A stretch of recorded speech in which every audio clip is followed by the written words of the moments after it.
Welcome everyone to our event, our discussion today for and on behalf of World Cancer Awareness Day. And I'm joined by our absolutely wonderful coach, Donna Burfield, who was diagnosed with cancer 2 years ago and is currently in remission. And we're here to talk about how we can have conversations and support both ourselves and those around us who have been diagnosed by cancer. So Donna, first of all, thank you so much for your courage and for being here today. I really appreciate sharing this space with you on this really important Awareness Day. Thank you so much, Paul. It's a pleasure to be here, and it's an important conversation for everyone involved. No, it is. And please, if there's any time that you want to stop, if you need some space, just let me know during this conversation and this talk. And for anybody who's tuned in, we might go deep. We've got a few things to talk about and discuss, but just be aware that this might trigger you if you are currently diagnosed with cancer or someone around you has been diagnosed with cancer, but this can support you. So the aim and the purpose of this topic today is to look at how we can talk about this difficult topic, what conversation starters we can bring in. But first of all, we are going to talk to Donna about her story and a little bit about the background, Donna. So I'm going to hand it over to you. Is there anything you'd like to share to get us started today?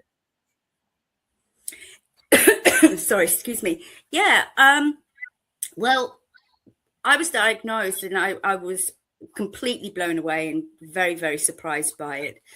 I have quite a few lifelong illnesses and diseases and autoimmune issues. But I ended up going for my regular mammogram, and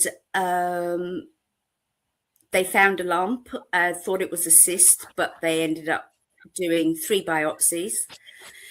And I got called back in. And I thought it's not going to be a problem. I've had this for the last 10 years. And they turned around and said, you don't have breast cancer, but you do have non-Hodgkin's lymphoma. And non-Hodgkin's lymphoma is the type of cancer that affects the lymphatic system and immune system. So I'm already having autoimmune problems. And I took it rather matter of factly. My sister was with me at the time, and she found it incredibly hard. But then the treatment, I got seen to very, very quickly. I was fortunate I didn't have chemo or radiotherapy. I had immune therapy. I did end up having an allergic reaction before starting any treatment, so we had to take it really slowly because I was in resus. And but Macmillan had been absolutely fantastic. So I have been about a year and a bit now in remission, but I regularly go for blood tests and look up some PET scans. Thank you for sharing that, Donna. And I have to say, you are one of the most strongest and resistant people that I've ever met. I remember even, when I used to drop you a few texts just to check in to see how you're doing, just the positive mindset and the attitude that you held. And it must be really difficult for you. You talked about your sister being there, but you've also got 3 kids as well. And I can imagine that was really tough for you and on them as well. Yeah, absolutely. I think if you ask anybody who's a parent, that was my main concern, was for my children. How was I going to broach the subject to them? Unfortunately, they've been part of my health journey. So they're used to me being in hospital, out of hospital, medication, investigations and all that lot. But we just deal with it and we pivot.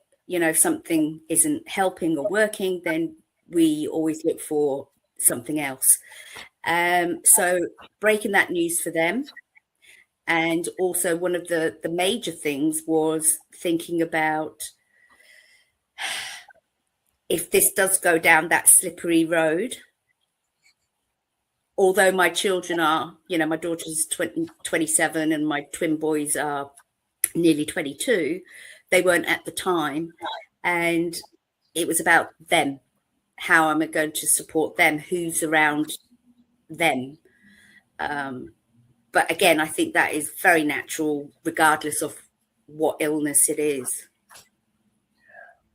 And thank you for sharing that as well. And I can imagine what makes it really difficult is we almost feel helpless now in that situation, whether it's ourselves or our members. There's nothing we can really do physically, and there's things we can do physically in terms of active service if we're there and around, of course.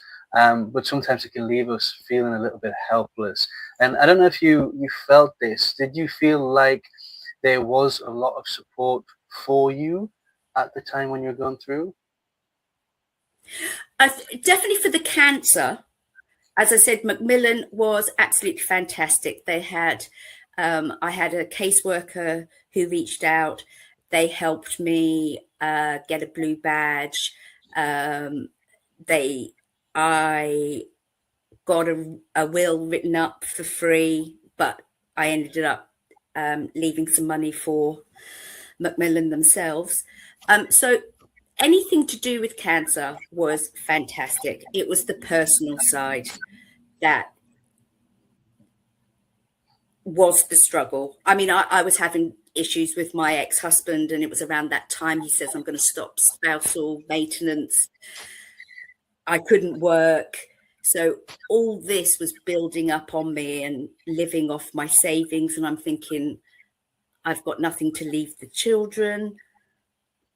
So that really hit home, was the legacy.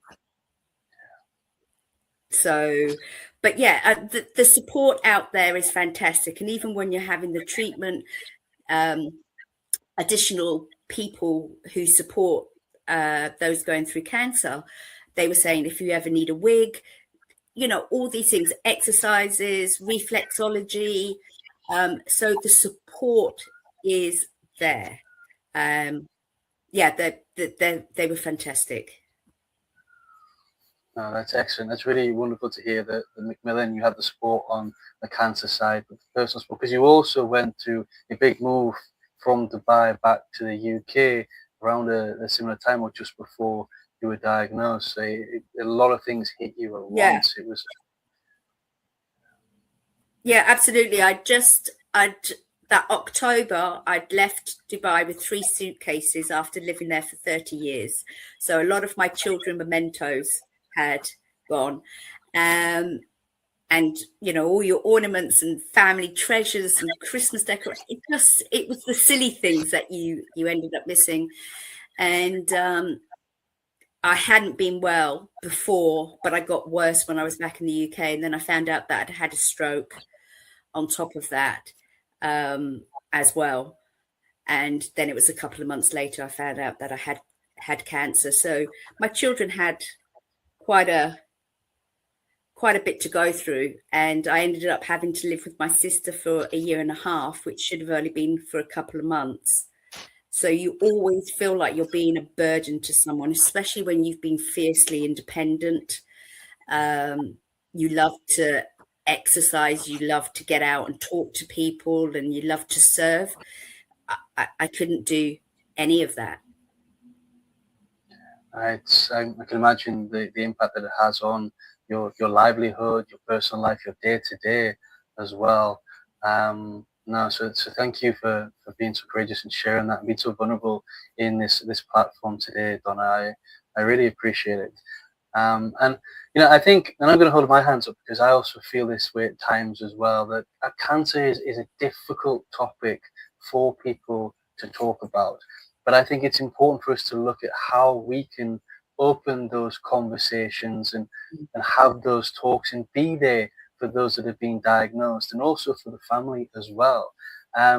So we've you've put together a great list that we're going to go through of things of not to say and some conversation starters, which I think would be quite useful to bring in for the benefit of anybody who might feel that way, who might feel helpless, like they can't support. I don't know what to say. I don't know, did you experience anything that people pulled away from you during that time when you were diagnosed?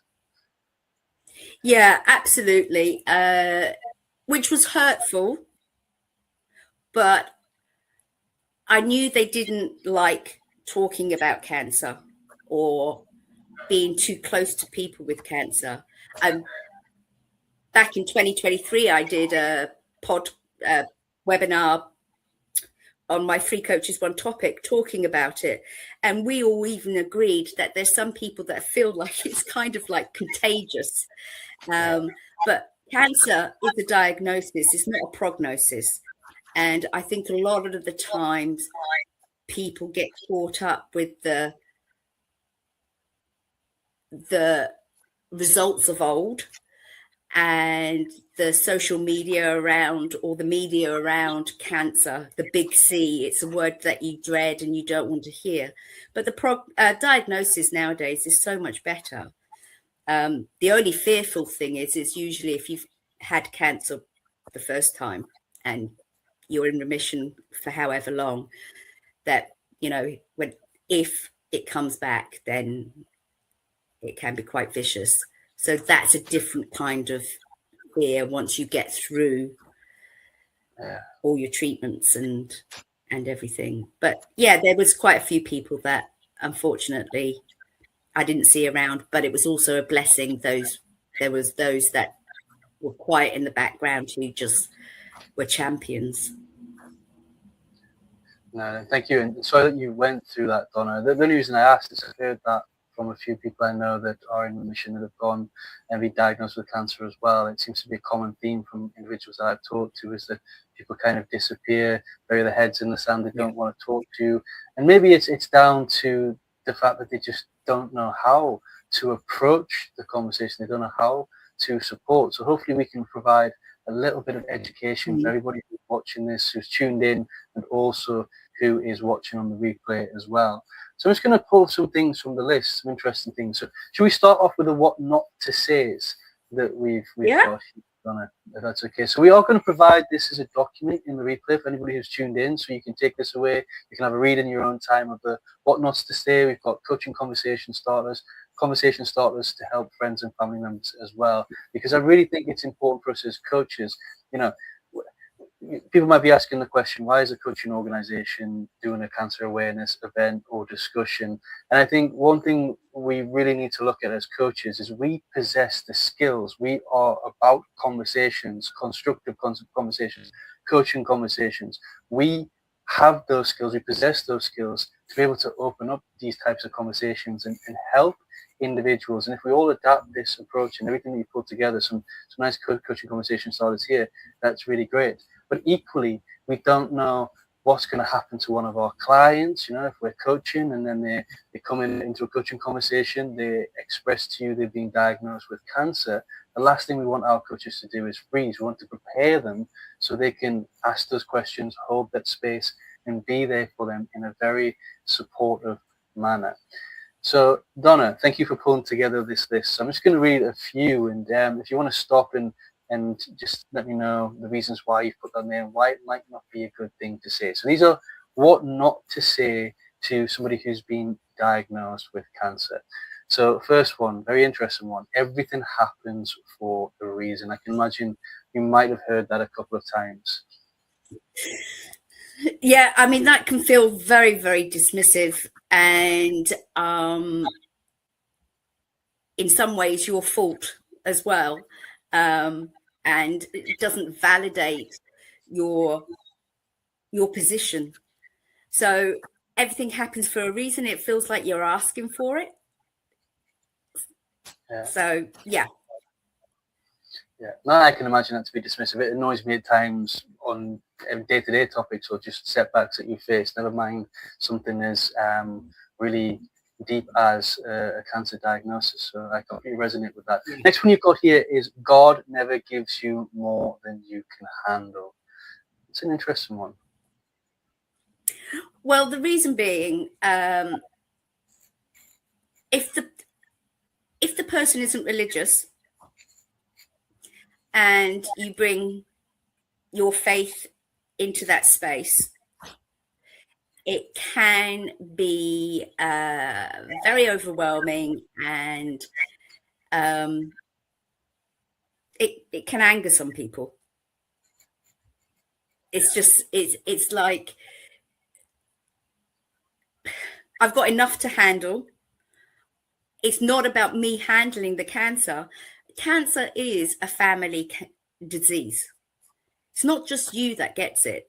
You're the one with all the symptoms and the health issues, but it affects your whole family. It affects your friends. It affects your work. It's a ripple in a pond. So if your friend or partner or family member or what have you is religious, then that may be acceptable, but don't presume and put your faith or onto somebody else, because that might get their back up, and quite rightly so. Yeah. No, I understand that. It's also a little bit dismissive as well. It's just like the first point as well. I think that's a reason. God never gives you more than you can handle. I can see how these are not very supportive for somebody with a diagnosis. The next one here is, at least it was caught early. Others have it worse. I personally have a jump in it, and I hate when people do that with absolutely anything, but they minimalize your feelings and what you're going through. So if you would explain a little bit more about that. Exactly. Again, this isn't a competition. And what I'm going through, it may be titled the same. I might have non-Hodgkin's lymphoma and somebody else might have it. But it's affected our body, and our symptoms and everything can be completely different. So, yeah, those sorts of comments, keep them to yourself, because it doesn't necessarily mean if it's caught early that it couldn't be really bad. Yeah. In the long run. Exactly. It is a blessing that like with me going for the mammogram, it was a blessing in that respect, because that wouldn't have been found. So it's about knowing your body and going to get checked up. It's about you taking back that control. Yes. But any time is too late in some respects. Yeah. And I think the word in this, I think, it's okay to have a discussion around it being caught early and seeing how you feel and all that sort of stuff. I think it's the word "at least," that's the one that really, and people have it worse. I think that's what really minimalizes the fact that, be lucky that it's kind of saying, be lucky you caught it early, there's people worse off than you. It just minimalizes it. Like you said, everything's contextual, and we all respond to things very differently, and we don't know what the outcome's going to be. Like you mentioned, it doesn't matter when it's diagnosed, it's the outcome that's going to be important, and your feelings behind that. And we're very much aware of that, especially when you're going through treatment. I was going through treatment. There was, a couple of ladies there that were so frail, looked ragged, had scarves on, but we're all feeling the same thing. There is so much more intense.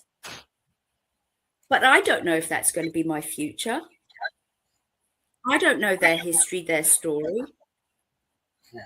Because it can't, it all starts from somewhere. So,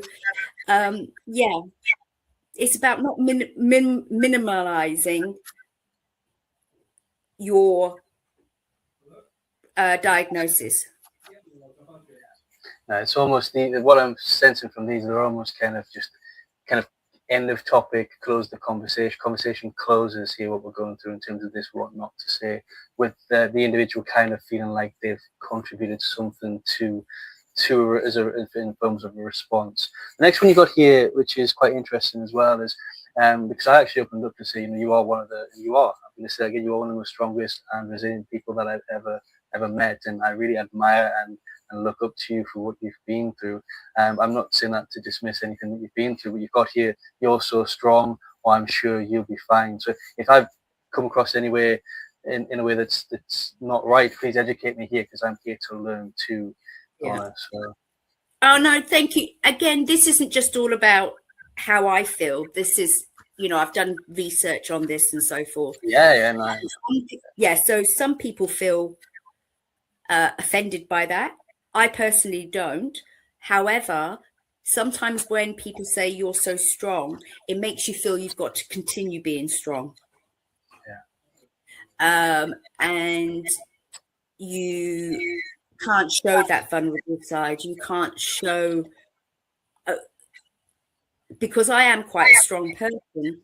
Whenever I feel ill and that extreme tiredness, I would go to my room. I wouldn't allow people to see me. So all they saw was the strong side. So, and yeah. And what was the other part that you said? So I'm sure you'll be fine, which again is quite dismissive. Yeah, again, nobody knows.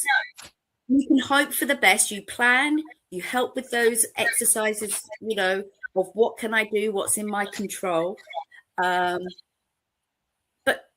again, I'm sure you'd be fine. We're not talking about a common cold here.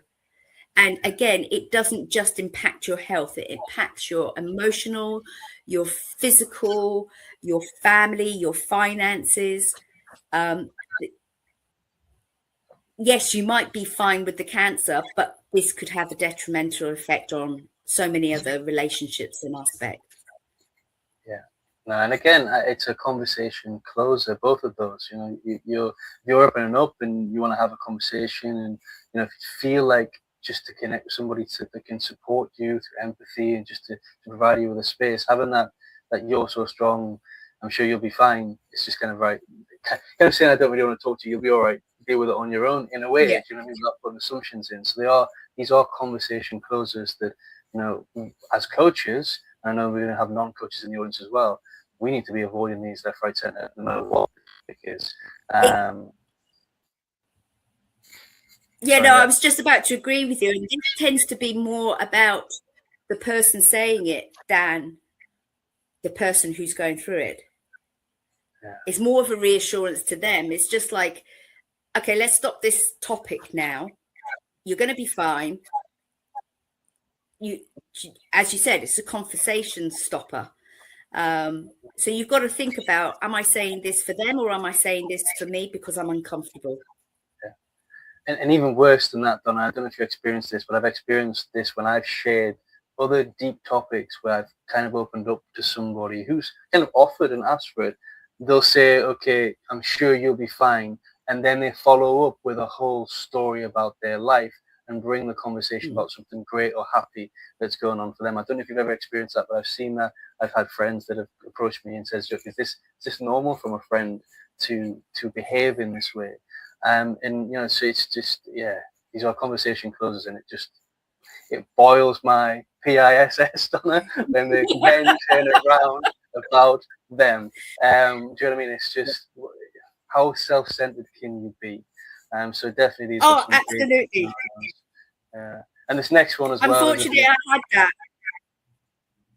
Yeah, I had that with one of my other sisters, unfortunately, and I had to draw a line in the sand. And because she would have handled the diagnosis and everything differently to me, and she didn't like the way I was handling it. And then the story went back to her, and expecting empathy and sympathy, which I did have, but it was just like, not now. I've got enough on my plate. People can. There's two different ways that they back to the story, a similar experience, want to share this similar experience with you, which leads you nicely on to the next question here. But equally, it's just when they go off piece to just something. Oh, by the way, I've booked to go to X next week. Fantastic, just to miss me and just want to completely take over the conversation about something great that's going on in your life. Yeah, excellent. Thank you for the support and being a great friend. I really appreciate that. No, I'm sure we've all witnessed one of those in our life, and that kind of moves on to the next question, which is another bit of a what's the word I'm looking for? A little bit of a pet hate for me as well, is when people come, have you tried? I can imagine that even being worse in your situation. Absolutely. it's advice that can feel exhausting and intrusive, and again, bringing your experience or somebody else's experience onto you, especially if that person doesn't or hasn't had cancer. Again, look, there are nice ways and things that you can do and say, and there's a time and a place for everything. So if I've opened up the conversation, said, oh, you know what, I've heard about such and such, do you know anybody who's tried this? Or then that conversation is open. But to get all this advice, have you done this? Have you done that? Are you eating this? Are you, going to bed at this time and drinking this water or having... I have looked, and you'll find most people that do get diagnosed with cancer will do quite a bit of research. And if they don't, then they, it's up to them as well. That's where you have to take that ownership and not be afraid to speak up and say to people, if you're going to give me advice, I really appreciate it, but I'm doing my own research. I'm not ready for this right now. I hear you, Donna. I can imagine that to be really... I don't like unsolicited advice at the best of times. Anything where you're not asking for that help and that support. And I understand where you're coming from just a generic view of, if you're asking, I've got any tips or anything for this, then that's great. But when they just jump into solution mode, and which is kind of what we do there, have you tried this, this, and this? You actually, again, it's quite dismissive in how you're feeling, how you're coping, and it's not providing a space to learn of what you're actually gone through as well. So yeah, there's a few more. And also, you're going through. Oh, sorry, you're going through a lot of process. You go through a lot of processing yourself, and a lot of the times your fatigue isn't the right word for it. You are absolutely exhausted. Everything aches. The brain fog. Retain information. Try and make a decision. It's just, I don't want to make a decision. You decide. I don't, so to then have people sending all this advice, and again, it is coming from the best place and it is appreciated, but it's just not really wanted. So maybe open that up with, I've heard a few things. Are you willing to listen? Would you like to hear that? Or maybe at a later date? So, have open-ended questions rather than just making it feel like an interview or inquisition. Yeah. Now, thank you for sharing that, Donna. I think you're being so open with your experience. I really, really appreciate you sharing all this knowledge and personal story as well. And I think there's a few more on the list, but we'll not go through. We'll move on to the things that we should say, some good coaching conversation starters that people can note down. But I think if we pull away a few things from there, I think there's some common themes across them all is not to be dismissive, not to minimalize your feelings and what you're going through, not to bring in any assumptions, not to jump into solution mode, and not to be leading and make it about yourself. So I think there's a few things we pull from. So any words around those, I think, is a big avoid when it comes to starting conversations. Yeah. Would you agree? Did I capture everything there, Donna, just to sum up? Yeah, absolutely. And I think if you are coaching, so like with the pure coaching, is very goal orientated, focus in the future, scheduling, prioritizing. A lot of the times it's nice just to have, how are you doing really? How can I be here for you? What would you like from me? And how can I support? What is the best way I can support you right now? Because if you're seeing a coach once a week, there will be some weeks where you just want to offload. And there may be other weeks where you go, you know what, I've really got to get my will sorted, or I've got to get this done. So sometimes there is a little bit of brainstorming, Again, not pure coaching, which I appreciate, but you're being there for your client. So it's very client focused. And if you know of something, or you know these documents can be found, then it's one of those ways that you can help your client and say, you know what, I heard about this. After our session, I will send you that information. So it's really a collaborative experience until they're well enough to then get back into that coaching mode.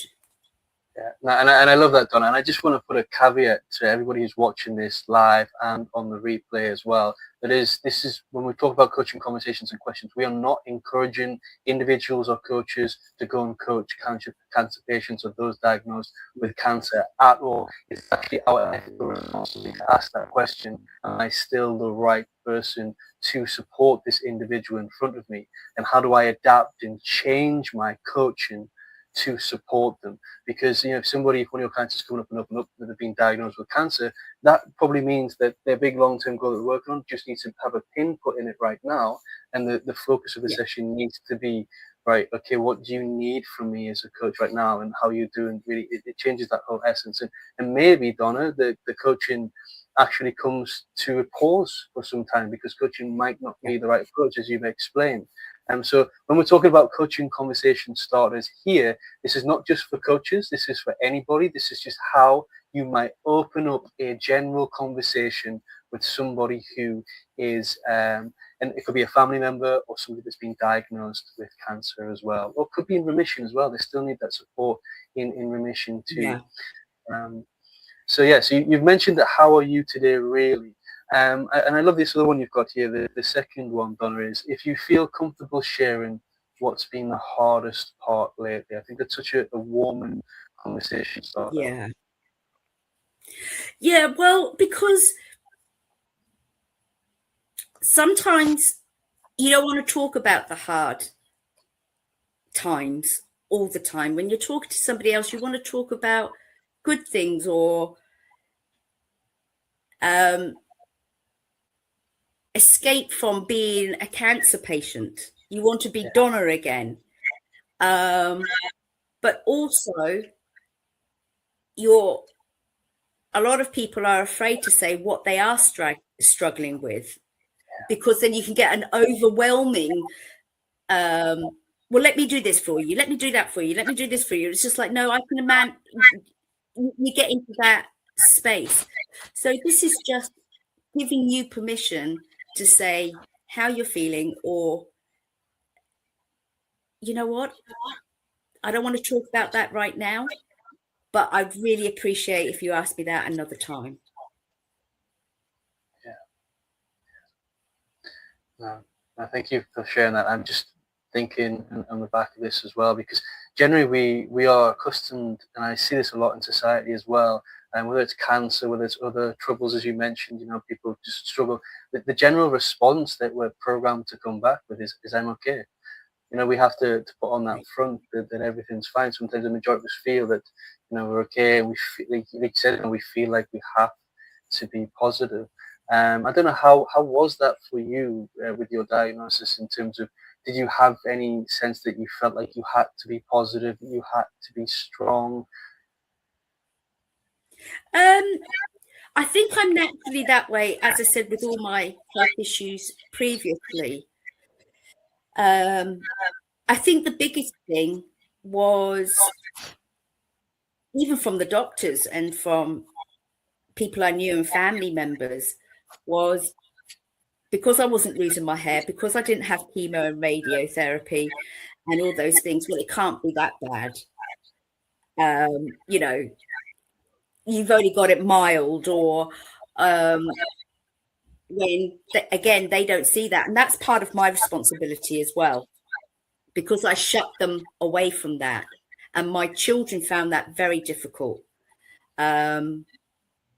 I spoke to them before coming on, and they said, whilst we appreciated how you are, it didn't allow us to help you. So it's a balancing act. Yeah, and I can imagine that. Yeah. No, it's really tough situation, really is. Mm. I can imagine.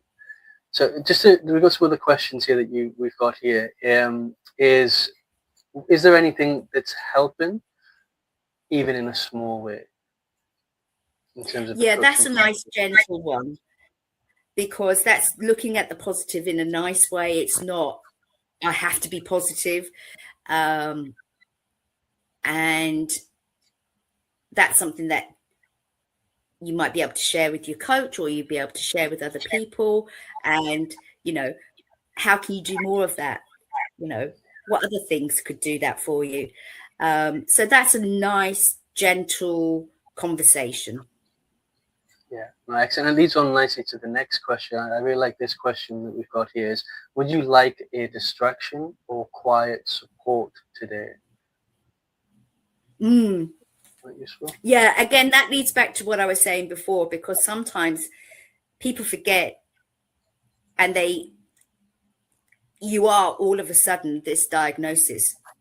You've lost all other identity, and they identify you as a cancer patient. So that's nice. Sometimes you want to go in and say, you know what, I just want to laugh. I just want to talk BS. I just want to know more. How are you doing? And that sort of thing.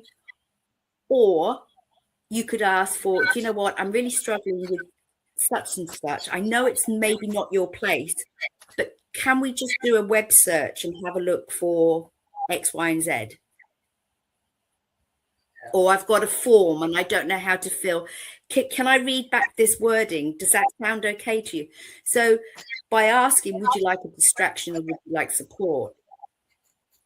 That's a nice opening for them. No, definitely. No, I like that. And that leads on to the next one, which I think is really powerful, if not probably one of the best questions that we can ask, which is, what do you need most from me right now?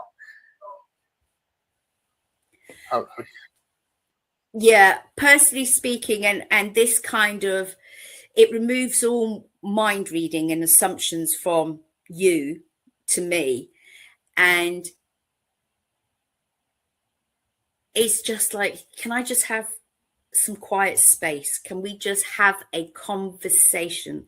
Because a lot of times you are going to doctors and checkups, and people want to know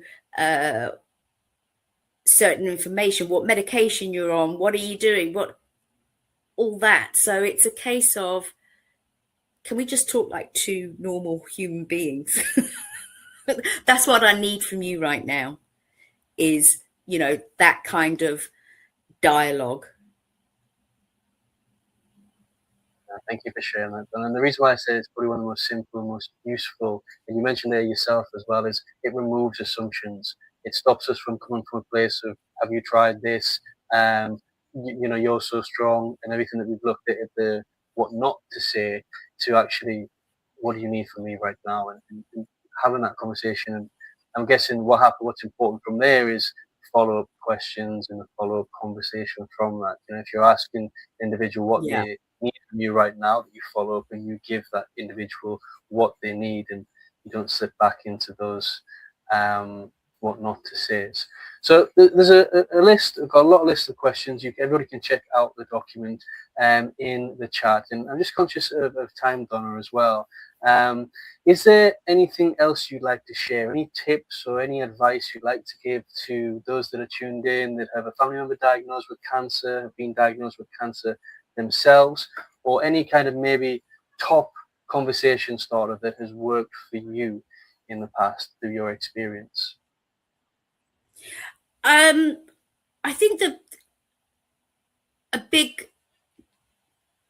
part of when you're having cancer is to have a conversation about cancer, maybe before you even get cancer. Don't make cancer a taboo word. Don't, like, when you're talking to especially your children, and there can be adult children or what have you,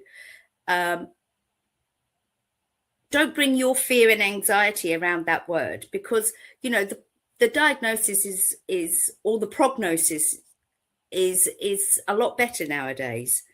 So also, when you do start telling people, make sure you've got all the facts, and tell them all at once.